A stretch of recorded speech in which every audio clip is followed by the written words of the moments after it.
Estamos en una serie sobre Génesis y hoy llegamos al capítulo 4. Y cuando llegamos al capítulo 4 vamos a encontrar que si el pecado afectó las relaciones de pareja, pues vamos a ver cómo el pecado ahondó todas las relaciones, especialmente las relaciones entre padres e hijos. Yo sé que cuando hablamos de los hijos, pues bueno, ¿quién no quiere un hijo? Oye, por favor, una mamá ve a su hijo y lo ve hermoso. Para una mamá es precioso. Podría pasar todo el día, literalmente todo el día, contemplando a su hijo y sería feliz. ¿Sí? Por eso le toma foto a toda hora, por eso habla de él a toda hora, por eso tiene cuadros de él, fotos de él, bueno, todo de él, y de una u otra manera amamos a nuestros hijos. Como decía alguien, para una mamá no hay hijo feo. Ahora, pero ese hijo hermoso que tú ves, con esos cachetes lindos, con esa naricita, con ese bebé hermoso, tiene algo que llama una naturaleza pecaminosa. Porque jamás enseñamos a nuestros hijos a ser rebeldes. Tú no dices, bueno hijo, te voy a dar la primera lección de cómo ser rebelde en la vida. No. Nacen con eso, vienen con esa naturaleza de rebeldía, vienen con ese corazón rebelde. Ahora, porque también nosotros somos rebeldes, ¿no? Y no como la canción ahí de la competencia, yo soy rebelde porque el mundo me cambió. No, somos rebeldes porque nacemos con esa tendencia a rebeldía. Nuestros hijos forman pataleta, nadie les enseñó, sencillamente por capricho, por deseo, porque quieren esto y porque de una otra manera no pueden esperar más tiempo y porque creen que todo es de ellos. Ahora, pero ¿cómo lidiar con una generación rebelde? ¿Cómo lidiar con hijos rebeldes? ¿Y cómo lidiar con niños que, aunque son nuestro tesoro, aunque son lo más hermoso, no sabemos cómo tratar esos hijos rebeldes? Y por eso este capítulo me encanta. Ahora, tal vez tú dirás, ay pastor, pero yo no tengo hijos todavía. Bueno, no sé si algún día los tendrás, pero nosotros también somos ¿qué? Rebeldes. Y así que en el trato de Dios con este hijo rebelde es también un trato hacia nosotros. Porque nosotros mismos hemos sido hijos rebeldes delante de Dios. ¿Cuántas veces Dios nos ha hablado? ¿Cuántas veces el Señor no ha llamado nuestra atención? ¿Cuántas veces el Señor no está tratando con nosotros? Y aún así somos tercos y obstinados. Por eso quiero que vayamos allá a Génesis capítulo 4, verso 1 en adelante. Dice así: conoció Adán a su mujer Eva, la cual concibió y dio a luz a Caín. Y dijo, por voluntad de Jehová he adquirido varón. Después dio a luz a su hermano Abel. Y Abel fue pastor de ovejas y Caín fue labrador de la tierra. Y aconteció, andando el tiempo, que Caín trajo del fruto de la tierra una ofrenda a Jehová. Y Abel trajo también de los primogénitos de sus ovejas, de lo más gordo de ellas. Y miró Jehová con agrado a Abel y a su ofrenda, pero no miró con agrado a Caín y a la ofrenda suya. Y se ensañó Caín en gran manera y decayó su semblante. Entonces Jehová dijo a Caín, ¿por qué te has ensañado? ¿Y por qué ha decaído tu semblante? Si bien hicieres, no serás enaltecido, y si no hicieres bien, el pecado está a la puerta. Con todo esto, a ti será su deseo, y tú te enseñorearás de él. Y dijo Caín a su hermano Abel, salgamos al campo. Y aconteció que estando ellos en el campo, Caín se levantó contra su hermano Abel y lo mató. ¿Sabes? Cuando pensamos en esta historia se nos vienen tantas imágenes a nuestra mente. En primer lugar, siempre que pensamos en un nombre para nuestros hijos, el último nombre que vamos a escoger, ¿cuál es? Caín. Uno piensa en muchos nombres, pero jamás le pondría a su hijo el nombre de Caín. Porque claro, para nosotros Caín tiene una connotación negativa. Es un hijo asesino, es una persona mala. Yo no quiero que mi hijo sea así. Pero si yo te dijera que Caín es el nombre más hermoso, y no solo como suena, sino por el significado. Porque ¿qué significa Caín? Significa adquisición, significa precioso, significa tesoro. Es como cuando doña Florinda llama a Kiko y le dice, mi tesoro. Bueno, eso es mi Caín. Ahora, ¿pero qué pasó? Porque esa fue la expresión de Eva cuando vio a su hijo. Dijo, mire, por voluntad del Señor he adquirido un varón, he tenido el mayor tesoro, la mayor recompensa. Y le pone el mejor nombre, que es Caín. Y es uno de esos nombres hermosos, pero que nadie quiere usar. Ahora, pero ¿por qué Caín pasó de ser lo más hermoso, lo más precioso, lo más valioso, a la más grande vergüenza para la familia? ¿Qué pasó en su corazón? Y es lo que nos habla de las consecuencias del pecado. Que esos hijos hermosos que al nacer son divinos, que todo bebé se ve hermoso, precioso, que sentimos que es lo más lindo que tenemos, viene con algo que llama el efecto del pecado en nuestro corazón. y significa la rebeldía, ese corazón rebelde que se ha formado en ellos. Pero ¿cómo tratar con ellos? Porque luchamos con eso. Y está por un lado el amor a nuestros hijos y por otro lado, ¿cómo corregirlos? ¿Cómo disciplinarlos? ¿Cómo guiarlos en el buen sendero del Señor? ¿Y qué hacer con eso? Y aquí es donde me parece algo lindo, porque aquí Dios mismo se pone como modelo de padre. ¿Qué hacer con hijos rebeldes? ¿Qué hacer con personas rebeldes? ¿Qué hacer o cómo tratar este problema de la rebeldía del corazón? Y me encanta cómo es el trato del Señor, porque uno puede ver en esta historia el trato de Dios con quién. ¿Con quién es que Dios habla más según este capítulo? ¿Con quién habla Dios más? Con Caín. ¿Tú ves a Dios hablando con Abel? No, simplemente recibe su ofrenda y simplemente le da su aprobación. Pero el trato aquí que vemos es su trato ¿con quién? Con Caín. Los dos personajes principales en esta historia del capítulo 4, y si la vemos completa, es Dios y Caín. ¿Cómo tratar con personas rebeldes? ¿Cómo tratar con personas que han entrado en ese proceso de depresión, ese proceso de rabia, ese proceso de no sentir qué pasó con su vida? ¿Sabes cuál es el problema de Caín? Que Caín no soportó la competencia de su hermano, porque los dos querían ganarse la aprobación de Dios. Para eso traer una ofrenda al Señor. Y se supone que si uno le da una ofrenda a alguien, pues espera la aprobación de ese alguien. Y claro, Caín no entendió cómo era posible que su hermano Abel haya sido el favorito de Dios. Que no entendió cómo es posible que su hermano haya encontrado el corazón del Señor. Él no entendió eso. Y por eso se llenó de amargura. Y por eso se llenó de rabia, de resentimiento, porque él quería ser el mejor. Y vemos entonces cómo Dios trata con esas personas que a veces sentimos que ¿por qué yo no tengo lo que siempre quise? ¿Por qué esa persona tiene mejores cosas que yo? ¿Por qué siento que no soy el número uno? Y ahí es donde el Señor hace un trato y me parece muy lindo, porque el primer trato que Dios hace, la primera labor que Dios hace es una labor preventiva. Mire lo que dice el verso 6. Dice, entonces Jehová dijo a Caín. ¿Cuál era el evento que había pasado? Las dos ofrendas que traen al Señor y la ofrenda de Abel, que fue la mejor. Y cómo Caín se ensaña en gran manera, o sea, se puso muy triste, se puso muy, de una otra manera, furioso, como, ¿cómo es posible? ¿No? Así como iracundo. Y entonces Dios habla con él y le dice, entonces Jehová dijo a Caín, ¿por qué te has ensañado? ¿Y por qué ha decaído tu semblante? Y el Señor le explica, le dice, si bien hicieres, no serás enaltecido. Y si no hicieres el bien, el pecado está a la puerta. Con todo esto, a ti será su deseo y tú te enseñarás de él.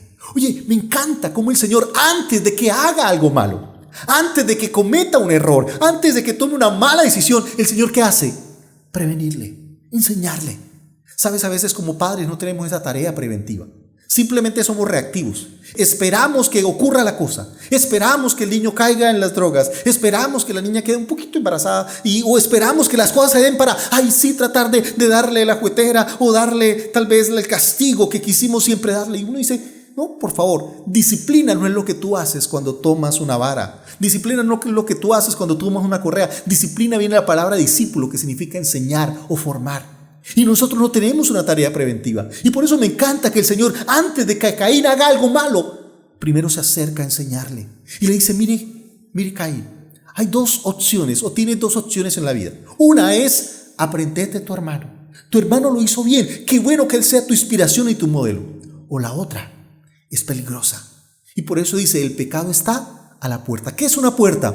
Una decisión. Sí, eso es una puerta. Para eso sirve una puerta, para usted decidir quién entra, quién deja entrar o quién no deja entrar. Entonces una puerta es eso, una decisión. Y le está diciendo, cuidado con la decisión que vas a tomar.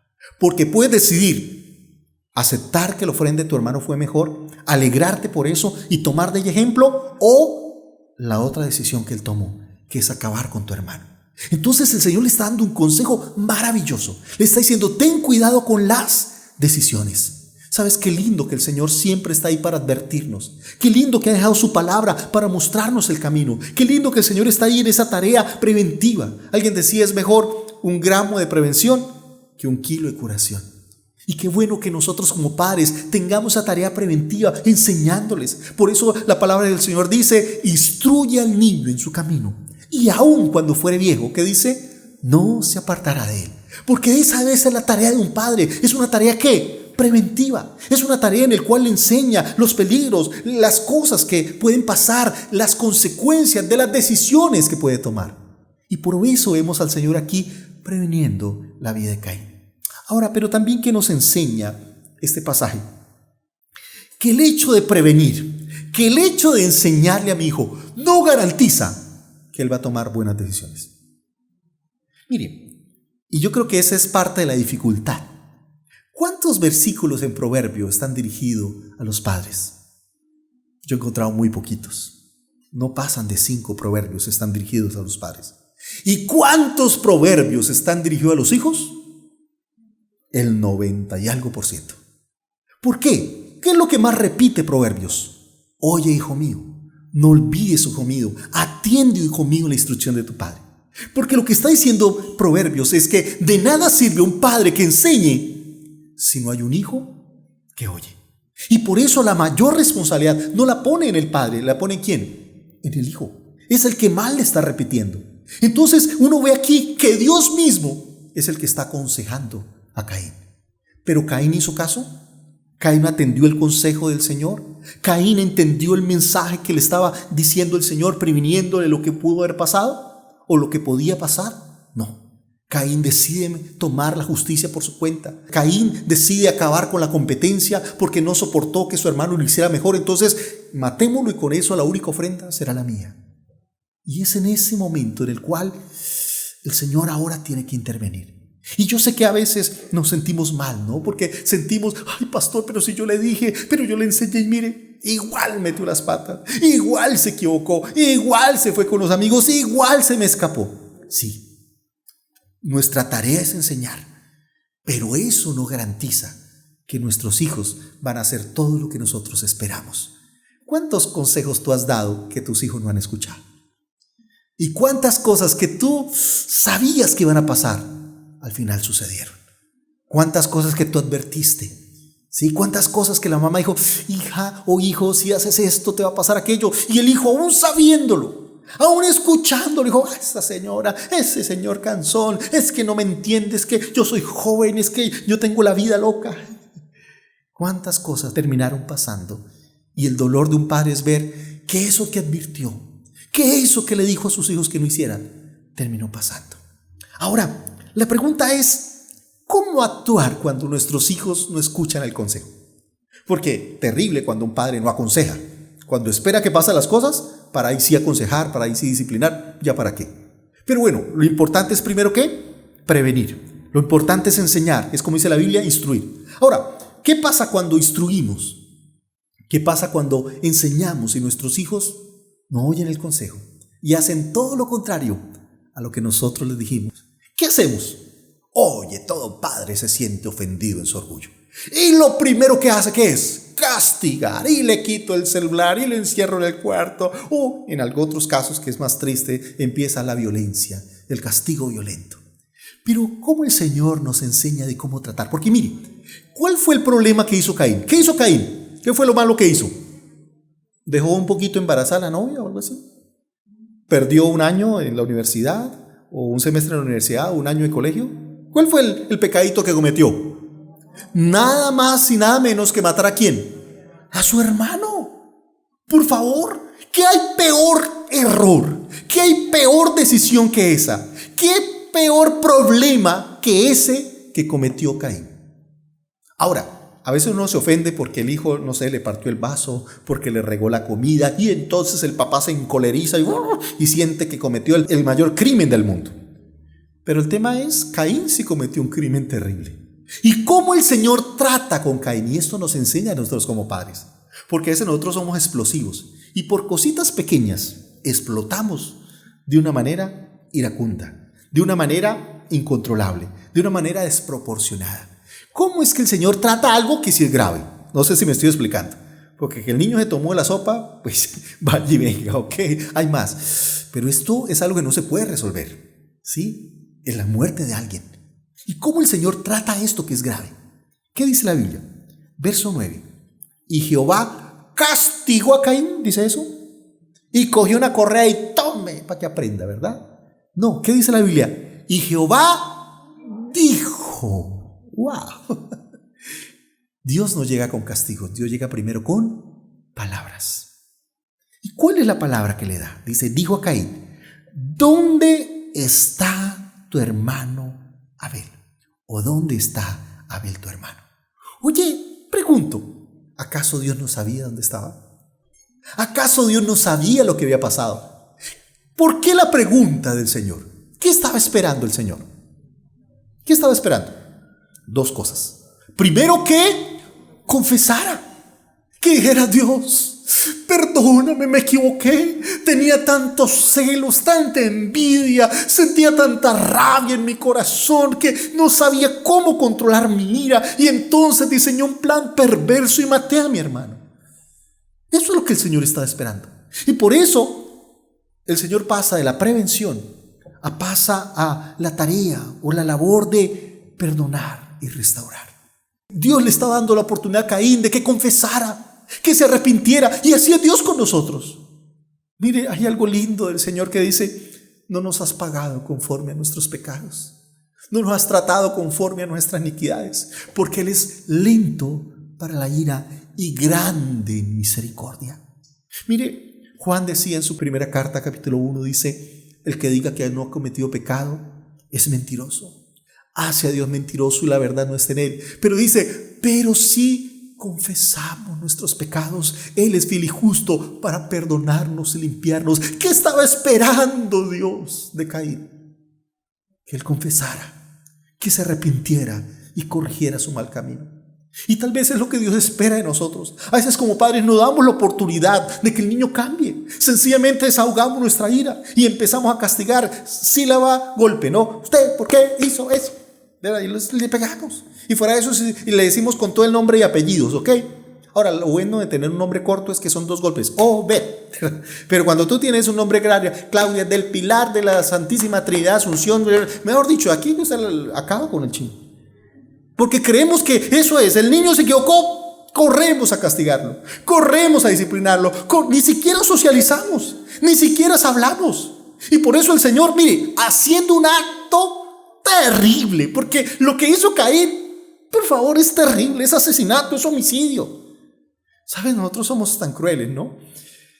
En Colombia, cuando hablamos del problema de seguridad y de violencia que tenemos, ¿por qué el proceso de paz? Mucha gente estuvo en contra. Porque ¿cómo es posible que esos villanos no paguen lo que tienen que pagar? Oye, tenemos un corazón a veces también endurecido y violento.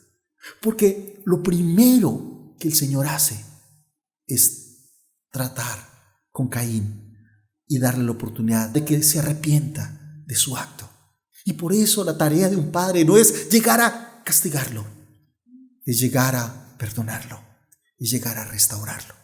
Ahora, ¿pero qué pasa cuando le previniste, no lo hizo, o no hizo lo que tú le dijiste? ¿Qué pasa cuando le diste la oportunidad de confesar y de arrepentirse y tampoco lo hizo?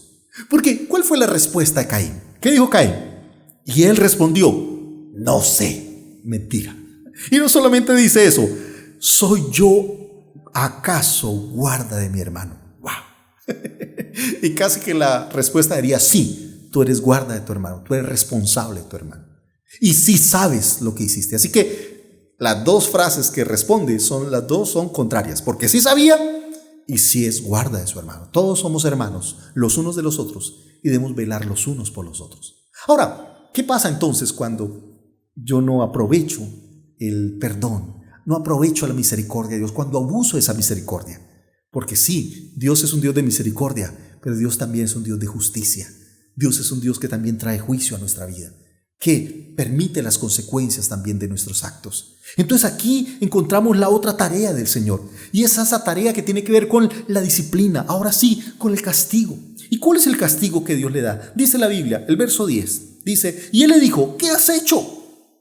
La voz de la sangre de tu hermano clama a mí desde la tierra. Ahora pues, maldito seas tú de la tierra, que abrió su boca para recibir de tu mano la sangre de tu hermano. Cuando labres la tierra, no te volverá a dar su fuerza. Errante y extranjero serás en la tierra. Wow. Mire, aquí el Señor nos enseña algo maravilloso. Es que a veces nosotros como padres creemos que lo ideal cuando hay una situación difícil es llegar al castigo. Y vemos el castigo como el fin en sí mismo. Lo castigué, y le pegué, y lo encerré, y le quité el celular, y le quité las redes sociales, y no lo dejé andar más con sus amigos. Oye, el castigo no es la meta. La meta es la transformación. Porque cuando yo creo que el castigo es la meta, a veces somos desproporcionados con respecto a la falta. Y castigamos más allá de la falta que cometió y aún por encima de la edad que tiene. Y entonces a veces somos crueles en los castigos. Porque creemos que lo importante es el castigo. Yo te digo algo, lo importante no es el castigo, es la transformación o la corrección que se consigue a través del castigo. Porque recuerda que en esa época había una famosa ley, que era la ley del talión. ¿Y cómo dice la ley del talión? Ojo por ojo y diente por diente. O sea, ¿cuál debería ser el castigo correspondiente a la falta? ¿Cuál debería ser? La muerte. Mató a su hermano, ¿qué debería recibir? La muerte. Porque es que nosotros creemos que el final es el castigo mismo. ¿Y cuál fue el castigo que Dios le da? ¿La muerte? Ahora, ¿Dios podía matar a Caín? Claro, Él dio la vida y la puede tomar. ¿Sí? Entonces Él tenía todo el poder y, por así decirlo, la justificación de decir, pues ahora quitaste la vida de tu hermano, ahora te quito la tuya. Pero el Señor no lo hace. Sí le da un castigo fuerte, pero le guarda su vida. Entonces a veces nosotros somos desproporcionados y creemos que la meta es el castigo. No, la meta no es el castigo. El castigo de tener un propósito es el cambio. El Señor dijo, cada vez que esté trabajando Caín, se tiene que acordar de lo que hizo. Y que eso le sirva de lección. Porque dice la Biblia que el padre que hace más a su hijo lo disciplina. Pero como te digo, lo importante no es que logré castigar, porque hay muchos papás como que se sienten tranquilos. Bueno, pero ya le pegué, pero ya me desahogué. No, es que esa no es la meta. La meta no es que le pegaste a tu hijo, porque hay hijos que se vuelven hasta más rebeldes. Ya al final, pues pegue mamá. O sea, ya ni siquiera es el castigo, hace nada. ¿Han visto esos casos? Los cuales hasta se burlan de eso, pues pégueme. Yo ya estoy muy grande y quiero más duro le doy. Porque hicimos del castigo nuestra panacea, nuestra meta. Mira, y eso pasa con una sociedad que tenemos. Por eso cuando hicieron la consulta, si los colombianos aceptamos un proceso de paz, ¿ganó qué? El no. ¿Y cuál fue el argumento del no? Es que tienen que pagar, porque hemos hecho del castigo lo ideal. Yo te pregunto algo, ¿de qué sirve pagar si tú no cambias? ¿Cuántas personas no pagan y salen peores? Hay ladrones que están esperando salir para seguir robando, asesinos que están esperando salir para seguir matando. Entonces no es que logró pagar 20 años, sí, pero cuando salga mata todo lo que no mató en esos años que estuvo. Antes aprendió nuevas tácticas. ¿O cuántos siguen delinquiendo desde la cárcel? Entonces dice, es que lo importante es que está allá guardado. Y hay gente que hasta le gusta estar allá, come gratis, seguridad a toda hora, no se preocupa de nada. Sí, hay cárcel aquí en Colombia, hay unas que tienen hacinamiento, pero otras que la pasan de lo lindo.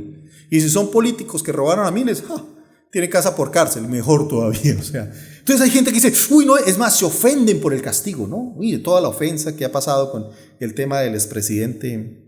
Ok, que estuvo unos días en la cárcel en su finquita chiquita de miles de hectáreas. Ok, pero ahí, pobrecito, y entonces le dañó la vida. Oye, el tema no es el castigo en sí.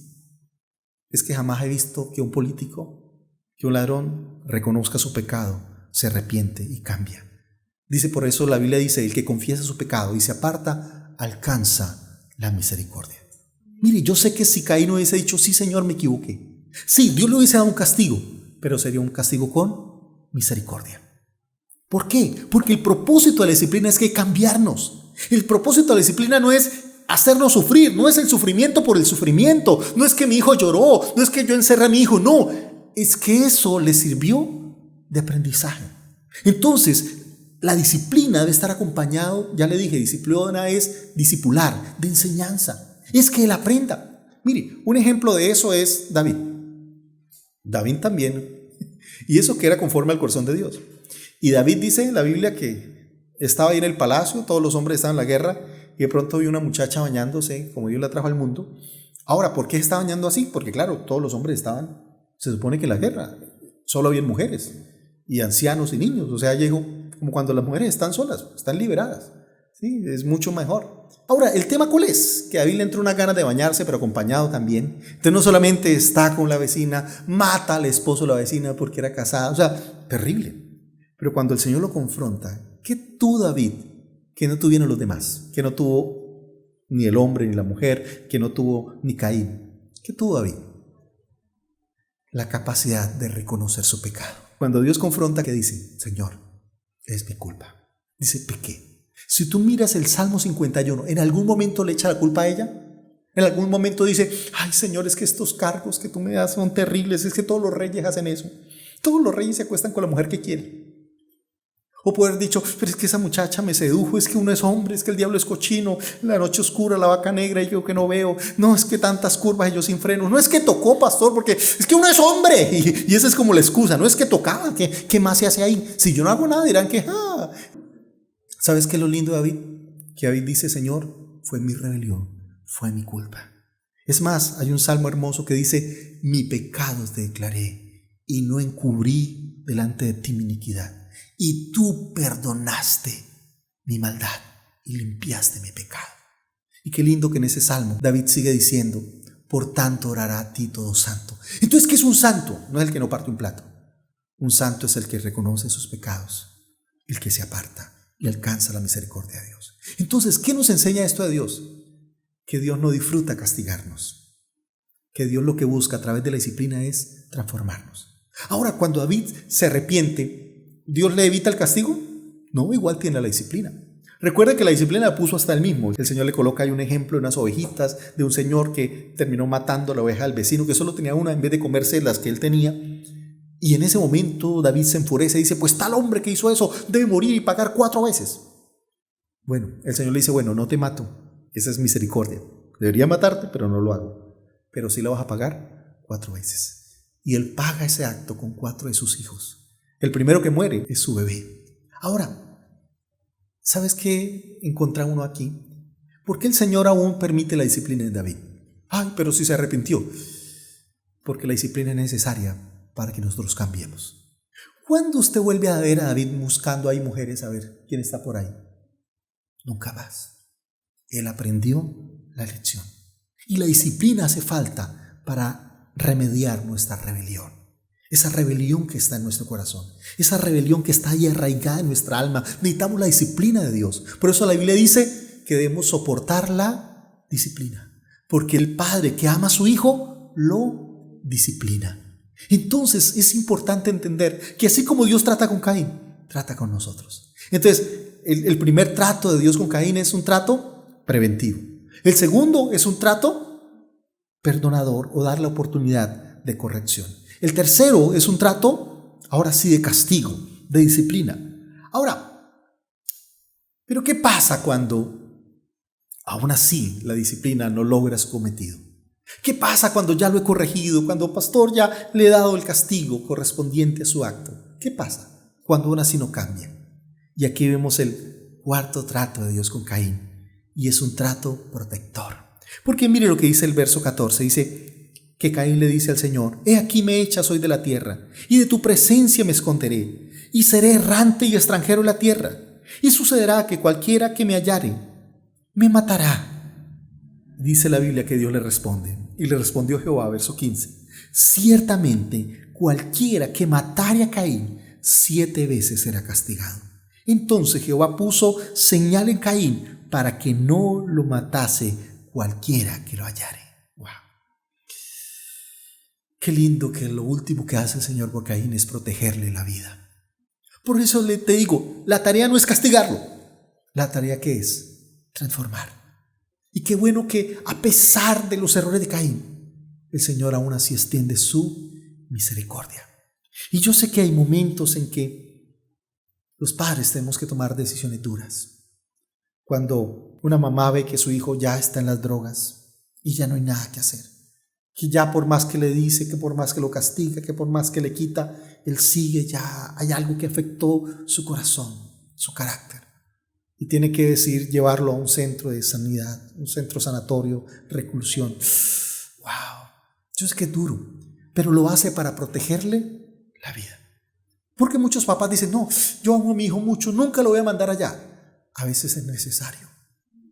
¿Por qué? Porque si ya se te salió de las manos, ya tus consejos no sirven, ya tu disciplina no está haciendo efecto. Entonces tú tienes que hacer algo mucho más fuerte. ¿Para qué? Para proteger su vida. Si tú lo dejas seguir así, va a terminar en esos grupos delincuenciales que no van a tener compasión ni misericordia. O tal vez un papá tiene que decirle, mire, mi hijo, toca denunciarlo y que vaya a la cárcel, que tenga ahí una temporadita, porque necesito proteger su vida. Porque si sigue así va a terminar terrible, va a terminar en situaciones peores. Y a veces nosotros nos cuesta tomar esas decisiones duras, esas decisiones que tal vez no es fácil de tomar, pero que son necesarias. Ahora, ¿pero qué nos muestra el Señor también con este capítulo? Es lo difícil de ser padres, lo difícil.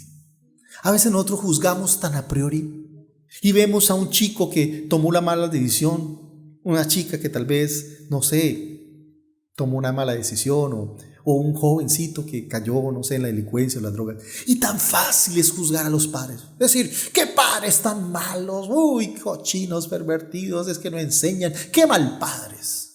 ¡Qué mala madre! Déjeme decirte algo, eso no es tan fácil. Porque ¿quién aquí es el que está dando el consejo? Dios. Y Dios está ahí como padre, tratando con Caín.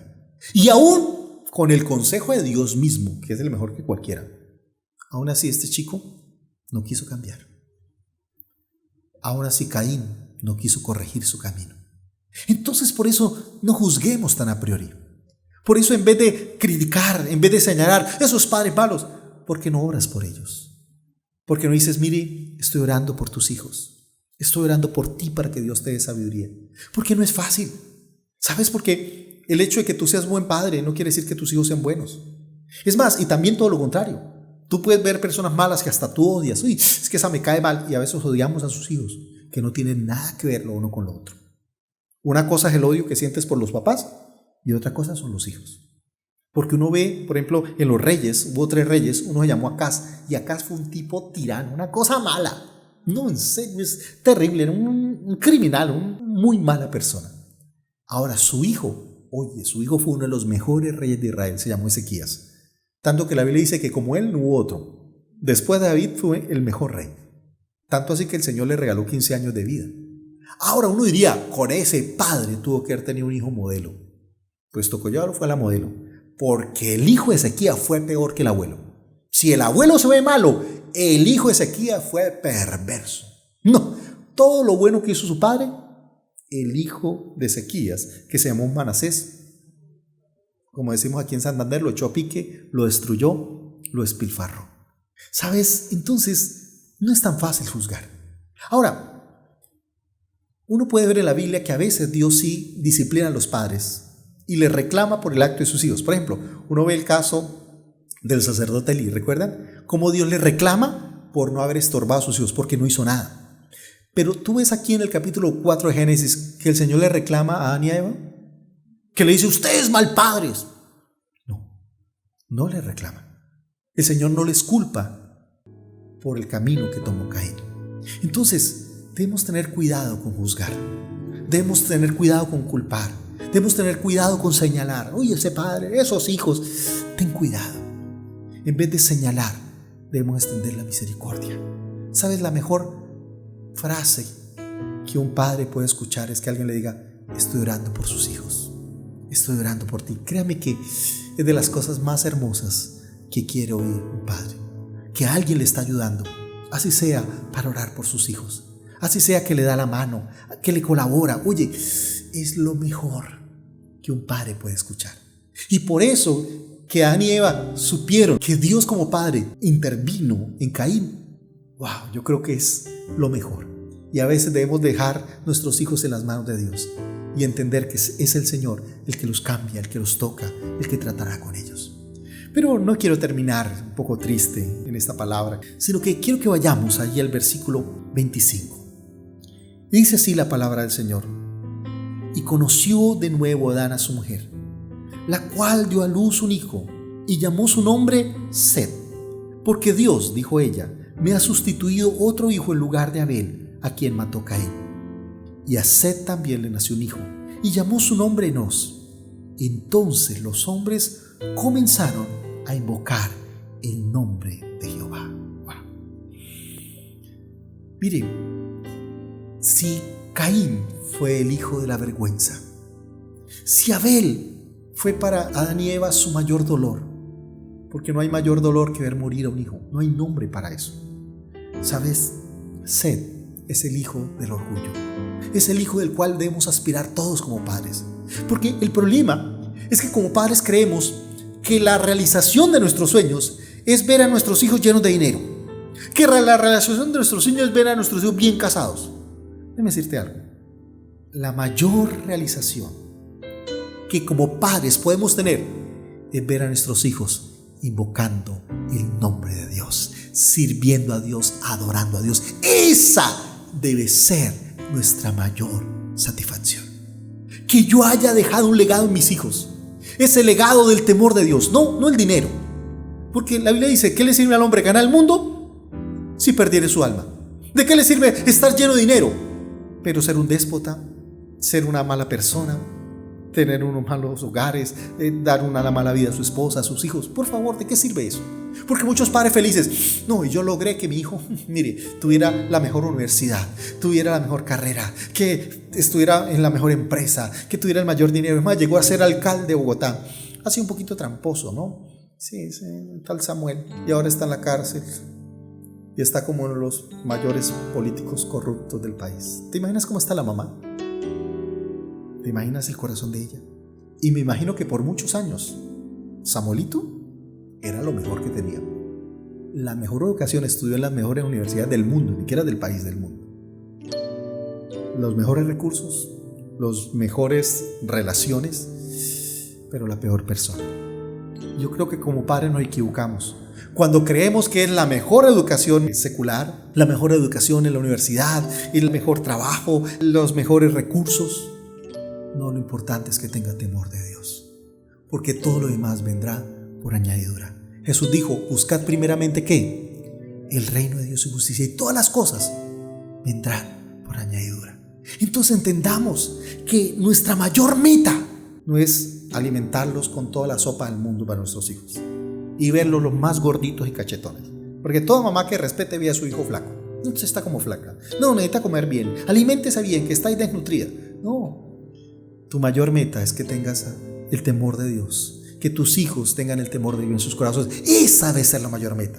Eso debe ser lo que nos preocupemos, así como nos preocupamos porque coma, así como nos preocupamos porque estudie, así como nos preocupamos por muchas cosas de nuestros hijos. Que la mayor preocupación es que ellos amen a Dios, que invoquen el nombre de Dios, que no importa la carrera que escojan, arquitectura, ingeniería, derecho, izquierdo, bueno, la carrera que escojan, que sean siervos de Dios, que amen a Dios, que tengan temor de Dios, que la vida de Dios esté en sus vidas, que sean como Cristo, porque esto no se trata de cuántos años vives. Mire, uno diría en la historia de Abel, qué injusticia. Abel vivió tan poquitos años y Caín, que era el malo, vivió tantos años. ¿Qué nos enseña Génesis 4? Que esto no se trata de cuántos años vives, sino para quién los vives. Yo espero vivir pocos años, pero para Dios, que muchos años alejados de Dios, sufriendo en pecado, en desorden, en desobediencia. Lo importante es que más allá si son pocos o muchos, que vivamos para Él. Que como decía el apóstol Pablo, y si vivimos, para Él vivimos. Y si morimos, para Él morimos. Sea que vivamos o que muramos, somos del Señor. Porque esto no se trata de, y me libré del COVID. Mire, estamos aquí por la misericordia de Dios. No estamos aquí porque tenemos mejores defensas. Es porque Dios ha tenido misericordia. ¿Cuántas personas que estuvieron a nuestro lado ya no están con nosotros?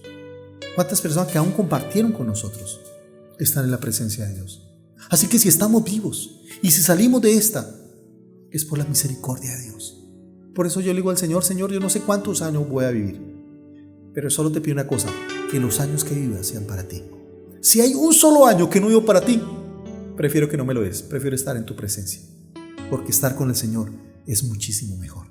¿De qué sirve vivir muchos años si voy a terminar en un infierno toda la vida, toda la eternidad? Por eso es preferible, ya sean pocos como Abel o muchos como Sed, pero que sean sirviendo, invocando el nombre del Señor.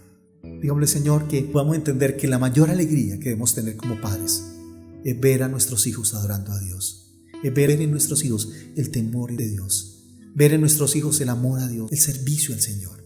Esa debe ser nuestra mayor alegría. Esa debe ser nuestra mayor motivación.